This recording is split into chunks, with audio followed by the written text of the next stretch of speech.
Book 4, Chapter 5, The Spark. The dragon growled at Karma. It crouched behind the overturned table, claws sunk into splintered wood, eyes molten gold. Every breath scraped through the chamber like a blade drawn along stone. Karma stood and did not move. Behind the iron mask of Hor, his eyes held steady. The glow began deep in the wormling's throat. It swelled into a terrible living gold, and heat pressed through the seams of Karma's armor. The dragon's throat brightened. Karma's fingers tightened on Talon's hilt, but the blade remained low. In the next room, Zira felt the dragon before she heard it. Then the smell hit her, hot metal, charred bone, pure rage, chained and humiliated. Her breath caught as the scales along her back burned, not itched, not prickled, burned. It was as if someone had pressed a brand along her spine and dragged it slowly downward, and her hand flew to the wall. The dragon growled, and the name came to her without thinking. Calcrix! Zira cried.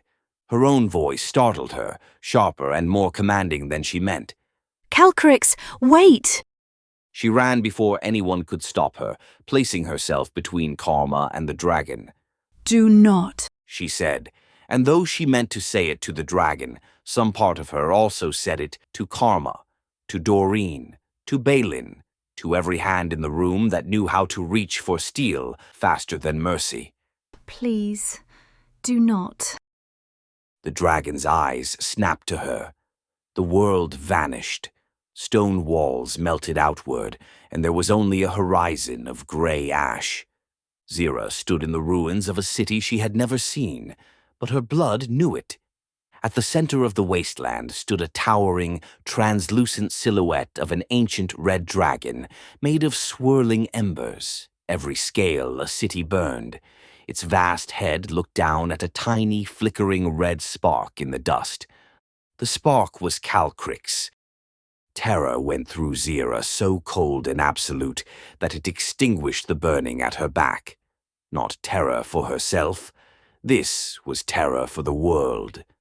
Calcrix was a match held over a lake of oil, small, frightened, a frequency the mountain was waiting to hear. The buried place beneath Hotenau listened.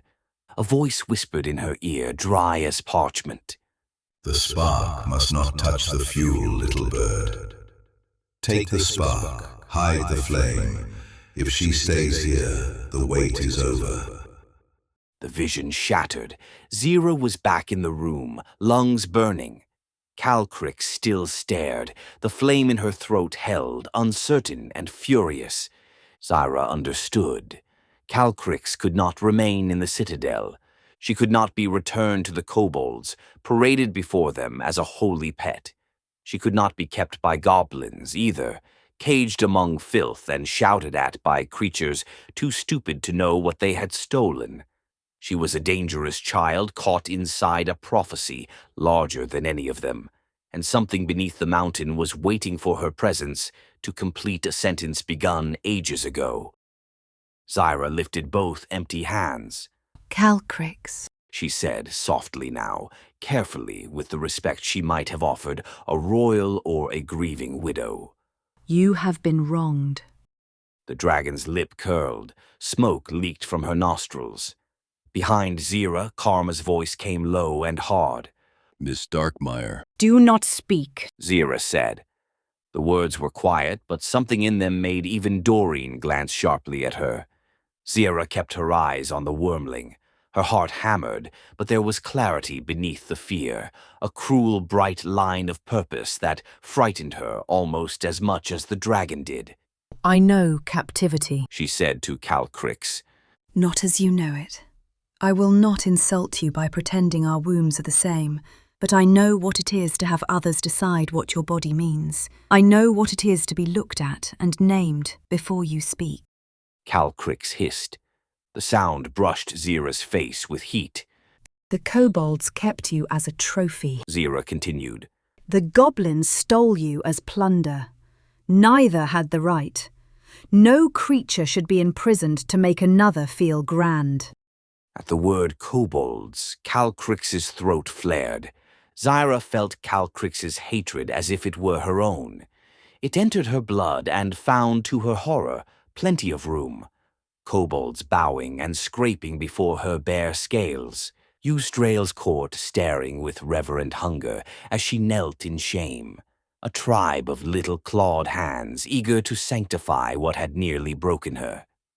"Kill them," something in her whispered. The thought came with heat. It came with relief. Not the dragon's voice, not Voragak's, not her father's. Hers. She could turn around now. She could lead Calcrix back through the halls and into the kobold territory. Fire would fill their tunnels. Their songs would become screams. There would be justice in watching their reverence burn.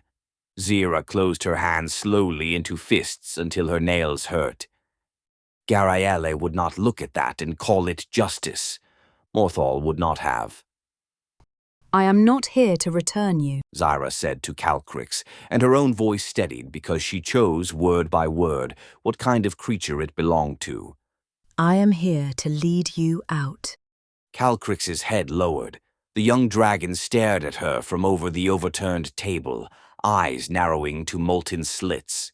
You will come with us, Zyra said. You will leave this buried place. You will not burn my companions. You will not go back to the kobolds. You will be free of the goblins. And when we reach the open sky, you will decide where your wings take you. Karma's hand tightened on Talon. He understood the shape of her decision before the others did. His anger was immediate, cold, disciplined. She was changing the mission. Again. She had listened to a vision. Again. The last time he had followed her, Venom Fong had nearly ended them all. Miss Darkmire, He said, each word clipped from iron. we came to retrieve the dragon. No, Zyra said, still looking at Calcrix. we came to rescue a prisoner. Balin made a low sound in his throat. That is a pretty way to say we're stealing the kobold's holy lizard and leaving ourselves with no key. Doreen's gaze flickered between Zyra and Calcrix. Her fingers shifted on her bowstring. Halia would have seen asset, threat, bargaining piece. Doreen saw all those things and also saw Zyra's shoulders held too straight, as if one wrong word would snap her. Love. Doreen said, carefully for once. Freeing angry reptiles is usually the kind of decision we discuss before doing it. Calcrix growled. Zyra did not turn. She understands more than you think. Wonderful. Doreen muttered. Then she can understand me saying I do not fancy being eaten. Calcrix's eyes slid toward her. Come. Zyra said to the dragon. The halls are dangerous, but the sky is above them. Calcrix stepped over the broken table and came close enough that the heat of her breath moved the red lace at Zyra's cuff. The dragon lowered her head. Calcrix was not tame. She was not grateful. She was rage in a young body, a noble thing made savage by cages. But she had understood the word free. Zyra inclined her head. Thank you, She whispered. They left the room like conspirators escorting a living catastrophe. Karma walked in front, shield high, talon drawn. Doreen, Balin, and Alara followed behind him, each wearing a different version of distrust. Zyra walked 10 paces ahead of the dragon, one hand raised slightly as if soothing a horse. Calcrix's claws clicked against stone, her wings folded tight in the close corridors, trembling now and then with the suppressed need to open. Karma took the left passage at a fork. Balin frowned almost at once. Karma, He said, low and rough. Wrong way. But it was too late. The tunnel opened ahead, and Karma had already alerted a kobold guard post. A dozen kobolds stood there with spears, shields, and wide, startled eyes. For a heartbeat, no one moved. Then one kobold pointed past Karma and began to cheer. Calcrix! It cried. The others took it up at once, shrill voices breaking into worshipful excitement. Spears lifted, tails lashed. The sound swelled in the stone junction, joyous and frantic, and for one heartbeat Zira saw exactly how it could go. They could hand Calcrix over. Eustrail would weep jewels and promises. The key would be theirs. The dragon door would open. The hermit would be freed, and Gundren after that. Wave, echo, cave. But only if one suffering child was dragged back to the cage, and everyone else blessed themselves for not hearing her scream. Calcrix's growl cut through the cheering. The kobolds faltered. Their eyes shifted. They saw Karma's drawn sword, Doreen's arrow, Balin's axe, Zyra not leading Calcrix to them, but leading her back. The cheers curdled into alarm.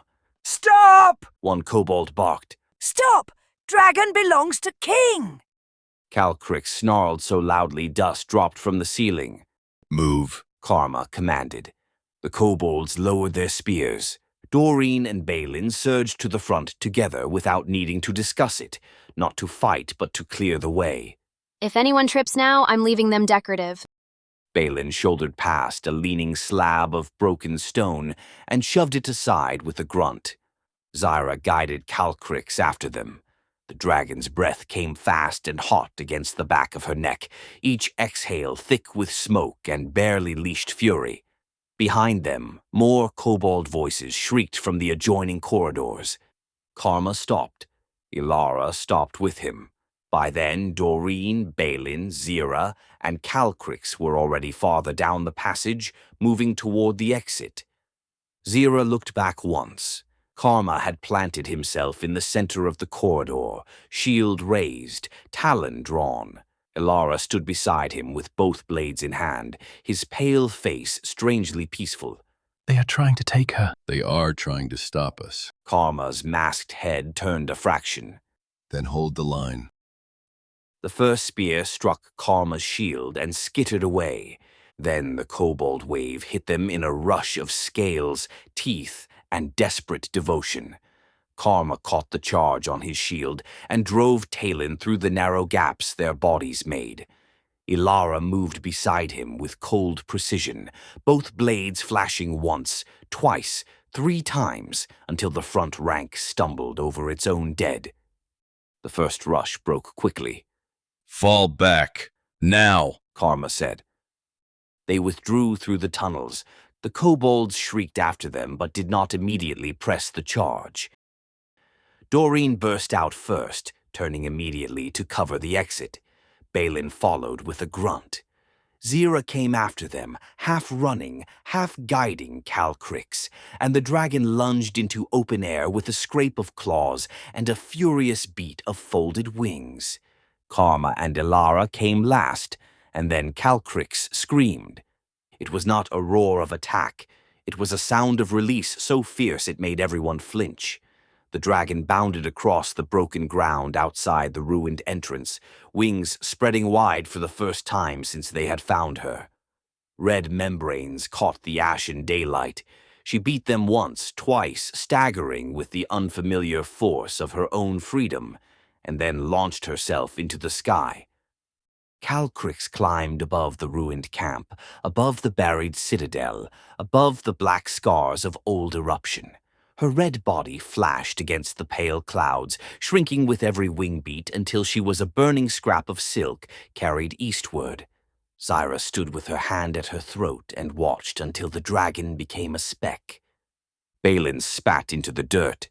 Aye, He said. Always wise. Release evil and unpredictable dragons into the wild. Fine day's work. Zyra closed her eyes. Balin looked from her to Karma. He did not think Zyra was Angela. Not that. Angela had been deception in a pretty dress. Zyra was something else.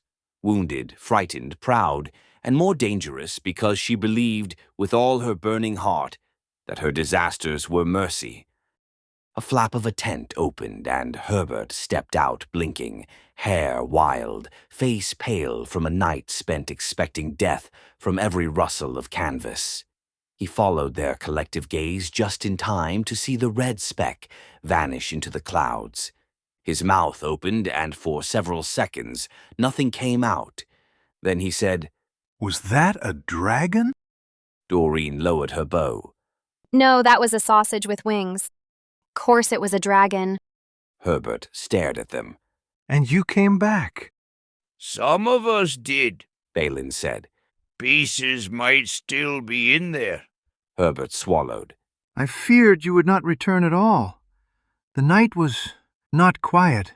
3 giants came through the camp." 3 giants? Karma asked. Herbert nodded quickly. "Large as siege towers, rummaging through everything. They tore open 2 crates, sniffed at the ashes. I hid beneath the torn canvas and did not breathe." Doreen turned her head very slowly toward Karma. The expression on her face was so clear it barely needed words, which naturally did not stop her. Imagine that.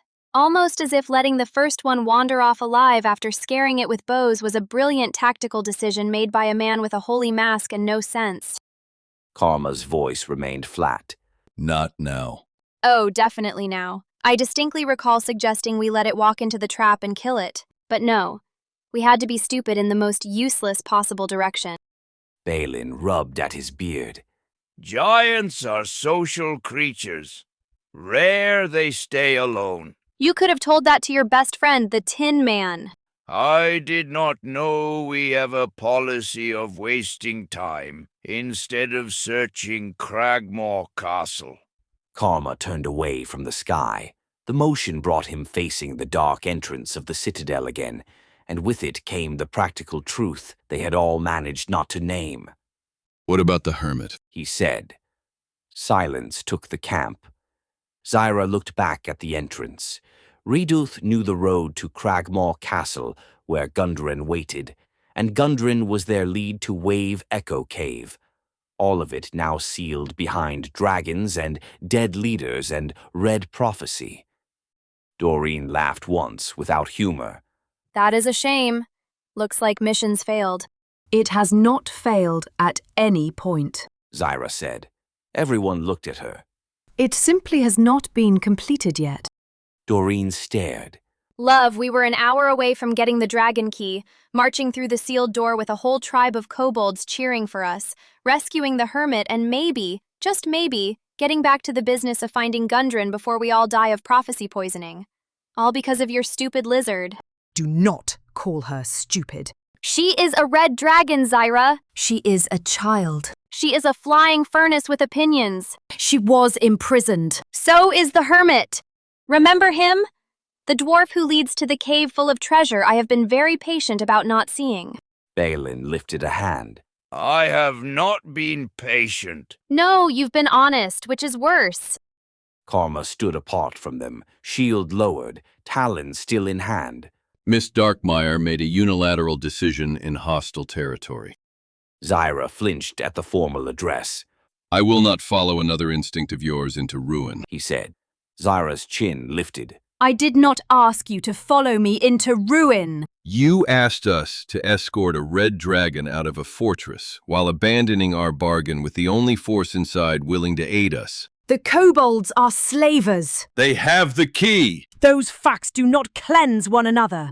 Doreen threw up her hands. God save me from educated people. We do not need facts cleansed. We need doors opened. And now, Balin said. we have an angry kobold tribe, an angry goblin tribe, a door we cannot open, 3 giants sniffing our asses, and a hermit still locked somewhere under the mountain.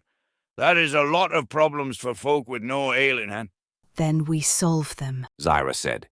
Doreen stepped closer. You keep saying that like wanting a thing solved makes it less of a mess. And what would you have had me do? Return her to worshipful captivity because it was convenient? I'd have had you remember there are more people in the world than dragons and nightmares. Zyra went very still. Doreen regretted the line at once, and because she regretted it, she hardened herself around it. Karma looked at Doreen. You did not challenge her inside. Doreen rounded on him with visible relief at a target she could strike without feeling the bruise. Neither did you, holy man. That was not the moment. Oh, that's rich. You stood there like a statue while she charmed a dragon with manners. Don't put this on me because you didn't dare go against her. Karma's masked face turned fully toward her. Be careful what you say next. Oh, I'm very careful. That's the problem. I watched you let Zyra decide because drawing steel against her choice frightened you more than drawing it against a dragon. The camp seemed to shrink around them. Karma's voice lowered. If you are so brave, why don't you sneak into the kobold throne room and steal the key? Doreen barked a laugh. Oh, wonderful. There it is. The paladin's grand strategy. Send the thief into a cave full of angry reptiles and hope she comes back shiny. Balin scratched at the edge of one of his minor cuts. It is suicide. Whole tribe will be awake now. Guards at every tunnel. Traps, murder holes, little spears. I hate little spears. They find gaps. Doreen pointed at him. See, the dwarf gets it. I get that I should be sitting by the fire, Balin said. Roast sausages, drink beer, take a nap. Getting laid is not an option at present, so I'll settle for the other comforts. We cannot do anything against an entire tribe, Karma said. That is the first sensible thing you've said. Doreen replied. Zira had fallen silent during the quarrel. Their anger, their practical objections, their fear disguised as contempt. She heard all of it and could not deny its shape. They were right to be angry. They were right that the mission had bent around the gravity of her blood again. Yet Karma's insult had opened a door. She looked toward the citadel entrance. Karma's idea might actually work. Doreen had been halfway into a particularly satisfying retort. Her mouth remained open around words that did not come. Balin turned slowly. Karma did as well. What did you say? Karma asked. Zyra folded her hands before her as if presenting a proposal in a civilized room rather than beside an ash-stained camp after releasing a dragon. Karma's idea of stealing the key might work. I can make someone invisible. That person can sneak into the throne room and steal it. Doreen stared at her. That person being who exactly? No one answered, but they all looked at Doreen. Doreen pointed at her own chest. I am not doing it! Invisibility is lovely in theory, but it does not let me see in the dark. And kobold caves are famously short on chandeliers.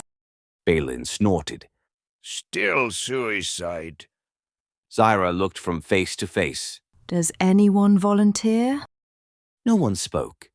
Herbert, wisely, retreated to his tent. Zira nodded once, as if she had expected nothing else. Then I will go myself. She bent to gather her pack. Ilara's hand came down over hers. I'll go. Zyra looked up at him. His face was calm. Too calm. There was blood at his sleeve from the corridor fight and dust in his pale hair. His eyes, when they met hers, did not seem to rest on her face exactly. They rested on someone standing behind her skin. No, Zyra said softly. Elara, I cannot ask that of you. You did not ask. That was already mine to do. Doreen's expression sharpened. That is a terrible recommendation. Karma said nothing, but his gaze fixed on Ilara with renewed contempt. A broken soldier volunteering for stealth in a hostile tribe was not courage, it was waste. Yet they had few options left, and the arithmetic of desperation was rarely clean. Zyra drew her hand gently from beneath Ilara's. You must come back if it becomes impossible. I will complete the mission. That is not what I said. Ilara tilted his head. For an instant, the terrible distance in him thinned, and something like sorrow looked out. Eli always told me I listened poorly. For a heartbeat, Zira did not understand. He had spoken of Eli, not to her as Eli, past tense, separate, real. The small mercy of it caught her off guard. I would have liked to know her.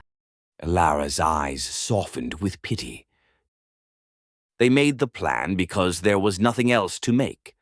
Zira placed her sending stone in Elara's palm. If you run into trouble and cannot escape, Or if you need a diversion. Karma continued. Elara closed his fingers around it. I understand. you must not attack anyone. Zyra said. Listen to me. The invisibility will break the moment you draw blood. Do not even brush a sleeve. Elara looked down at the place where her hand hovered near his sleeve without quite touching him. Do not even brush a sleeve, he repeated. Zyra nodded. Promise me. Something flickered behind his eyes. Lily lay against his chest, silent porcelain and char, waiting. I promise I will try, Elara said. It was not the promise she had asked for, and Zyra knew it. But the others were watching, and the mission had already become a ruin of her choices. She murmured the words of the spell. Silver distortion folded over Elara's body, turning him first to glass, then to shimmer, then to absence. Elara, Zyra whispered toward the empty place where he had been. come back. His answer came from nowhere and too close. Wait for me. They followed him for the first part of the way, stopping before the tunnels narrowed and the kobold stink thickened. After that, Elara went alone. Invisible, Elara moved through the citadel like a ghost. The kobolds were everywhere, guards at every corridor mouth, voices high and agitated, spears trembling in clawed hands. Some sober part of him knew this was already lost. Stealth had become a prayer, and prayers had never worked for him. But Eli had asked him to go. So he went deeper. A side passage, another turn. He followed Meepo's route from memory, but the walls did not stay where he had left them. Every shadow lagged half a heartbeat behind the thing that cast it. The torchlight stuttered, and for a heartbeat the stone underfoot was not stone. Elara looked down without meaning to. The floor had patterns, silver lines woven into the dark, runic, deliberate. He looked closer. The silver mythal weave of Myth Dranor. He knew this corridor. It ran from his father's library to their bedrooms, and Eli's was the last. No, not now. Not in here. Then the pattern guttered out. The floor was rough stone again, the walls damp, the air thick with old reptile breath. He kept walking. After a few paces, he arrived at a junction. Meepo had gone right, or had he? The right corridor smelled of cook smoke and reptile musk, but from the left he heard a distant voice. A girl's voice. Singing, maybe, or weeping. He could not tell. Lily whispered from inside his coat. Hear me, darling. You must choose. Elara chose left. After that, the citadel faded faster. The corridor stretched longer than any corridor in any house he remembered. At its far end, a door. Smoke curled from beneath it in a thin, trembling line.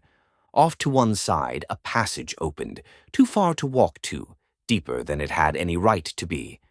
And at its end stood a woman, tall and pale. Her hair was the color of dried blood, and the line of her throat was bare. Her lips were soft and slightly parted, the kind made to be devoured.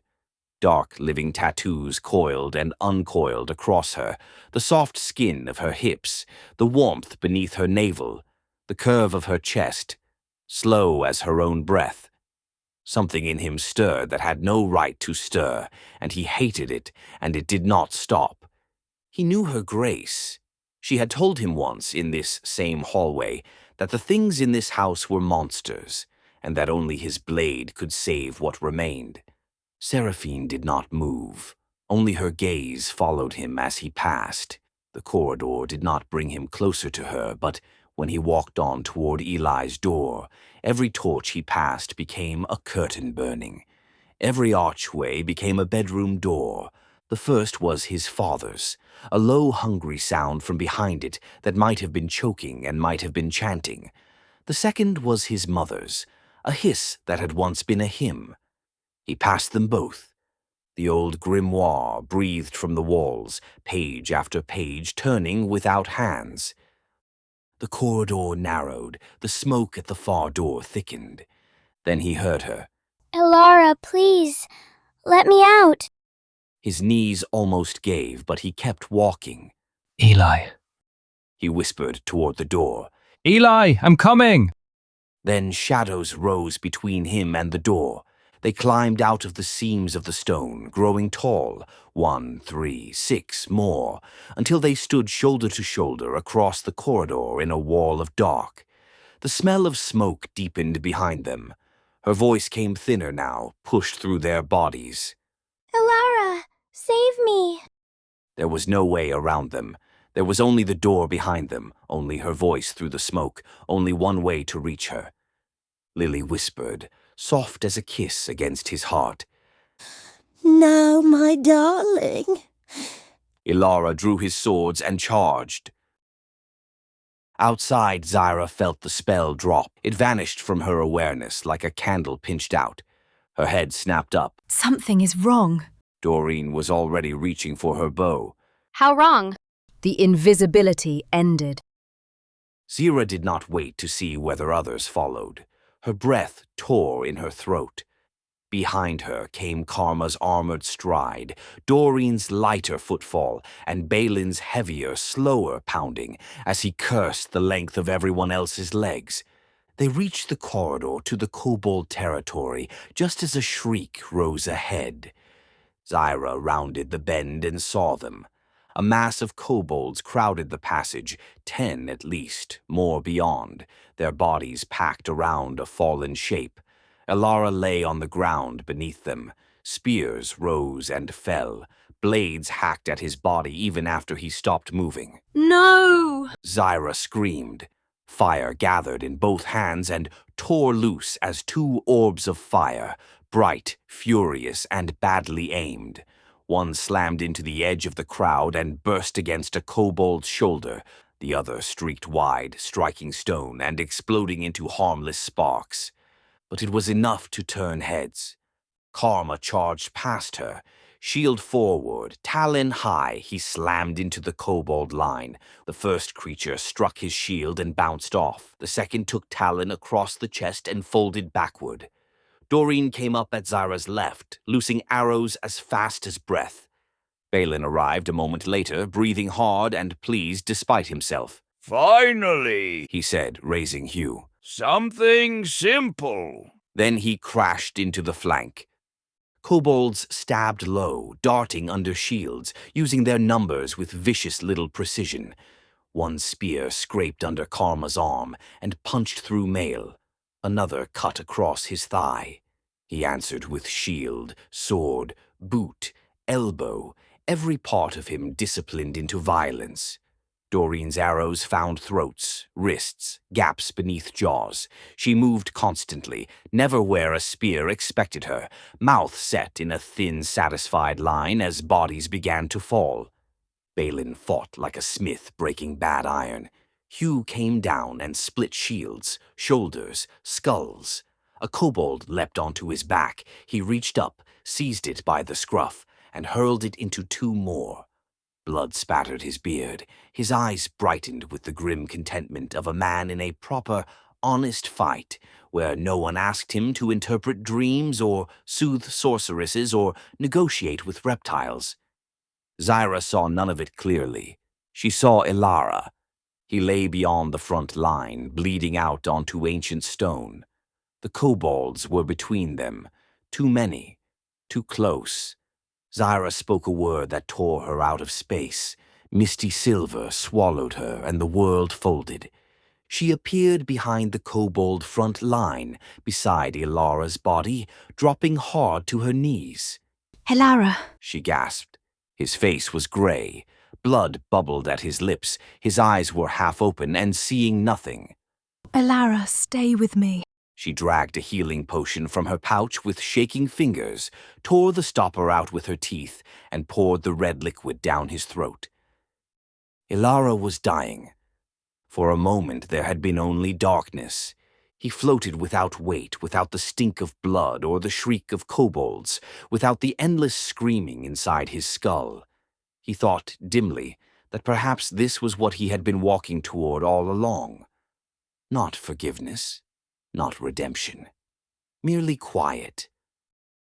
Part of him wanted to stay, to disappear, to let Eli go wherever dead sisters went when brothers failed them. Then fire rushed through his body. The potion dragged him back brutally. Bones burned. Torn flesh crawled shut badly, painfully, as if stitched by an impatient god. Ilara gasped, coughed blood, and opened his eyes to the noise of battle. Zira was kneeling over him. He did not see Zira. He saw Eli. Sorry, Eli. He whispered. I failed. His scimitar lay nearby. For one terrible second, Ilara considered ending it. One clean thrust, one motion. The screaming would stop. No more shame, no more her embrace, no more watching Zira wear Eli's face and walk toward dangers no one else understood. He could take his failure and fold it into silence. Then something moved beneath his clothes. A thin voice whispered into his mind. No, if you die, who protects Eli's soul? You know what is waiting for her.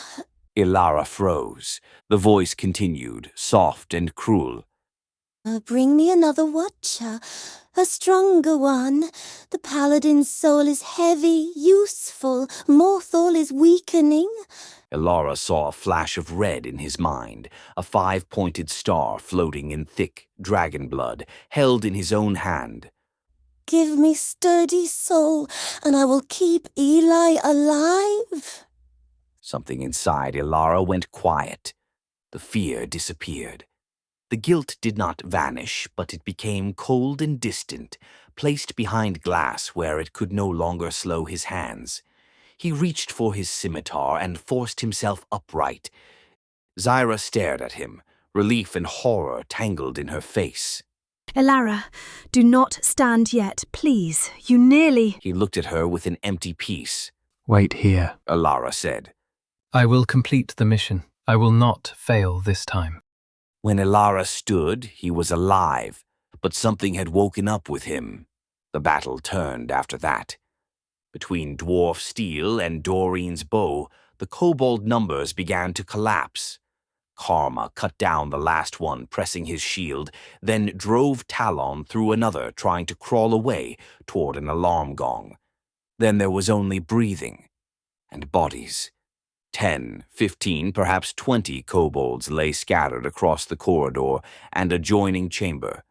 Blood ran along the grooves in the ancient stone and collected beneath carved dragon eyes that had watched masters, slaves, kings, and monsters pass beneath them for centuries without blinking.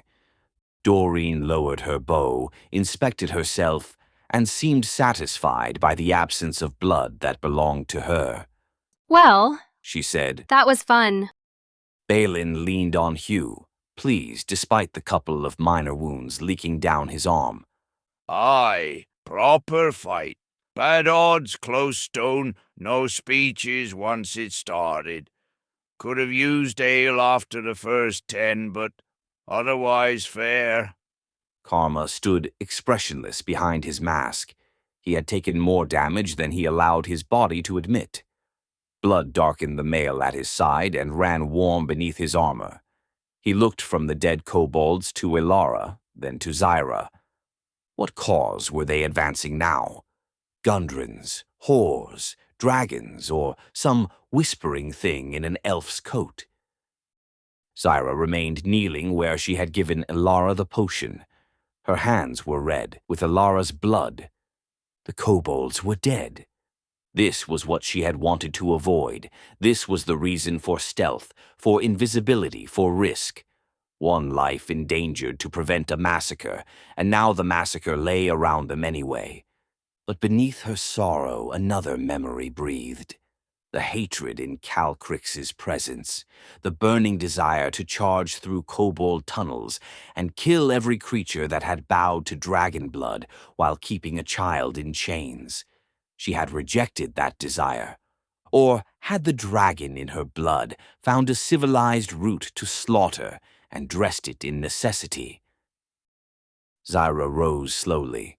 The scales along her back had stopped burning. She looked down at the dead kobolds once more. I am sorry.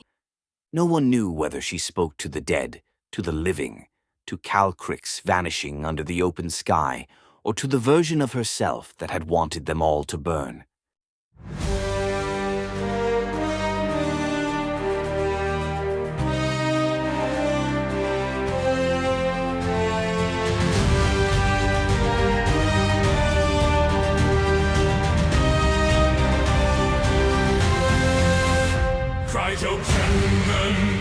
Lysgyn tan, yn y ffilmen gweithio sgren o